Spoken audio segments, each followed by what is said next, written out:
savez que j'ai révolutionné l'astrologie quelque part en montrant que les signes mutables étaient les véritables frontières saisonnières. Moi qui suis du signe du Sagittaire, en réalité, on sait que les mois de septembre, décembre, juin et mars sont des mois qui sont à cheval sur deux saisons. Donc on peut être Sagittaire automnal et Sagittaire hivernal, selon qu'on est né avant ou après. D'ailleurs, avant la réforme du XVIe siècle, le Sagittaire était divisé en deux parties égales, comme tous les signes. Et le changement ne se faisait pas vers le 20 ou le 21, mais vers le 15. Et c'est en 1582 qu'on a modifié le système. Et donc, quand je vois le signe du Sagittaire, instinctivement, j'ai tendance à l'associer à une phase équinoxiale, alors qu'en réalité, lorsque Saturne passe en Sagittaire, on est en phase solsticiale. Tout comme quand Saturne passe en Gémeaux, on est en phase solsticiale, quand il passe en Poisson. Donc effectivement, il y a des modes de raisonnement qui doivent être modifiés en ce sens. L'axe Sagittaire-Gémeaux, c'est l'axe qui fait basculer dans la phase solsticiale, et l'axe Poisson-Vierge fait basculer dans la période équinoxiale.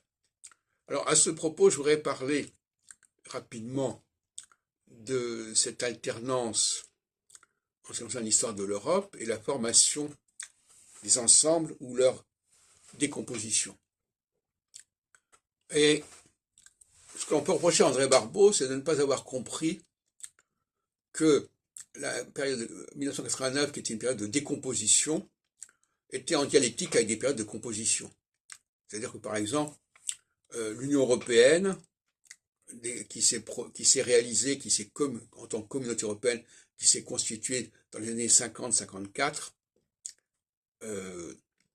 c'est une phase de composition qui est aux antipodes de la phase de 1989, qui est une phase de décomposition, l'une étant en période équinoxiale, l'une étant en phase solsticiale.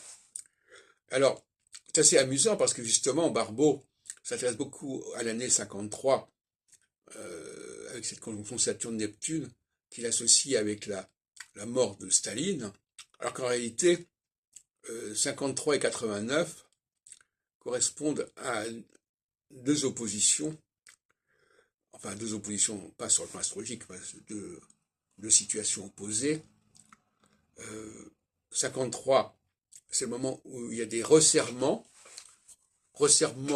à l'ouest avec la communauté européenne, resserrement à l'est avec l'étouffement de ce qui s'est passé en Hongrie, à Budapest, alors que en 89, il s'agit au contraire d'une décomposition de la partie orientale de l'Europe, non seulement les pays du pacte de Varsovie, mais même l'Union soviétique.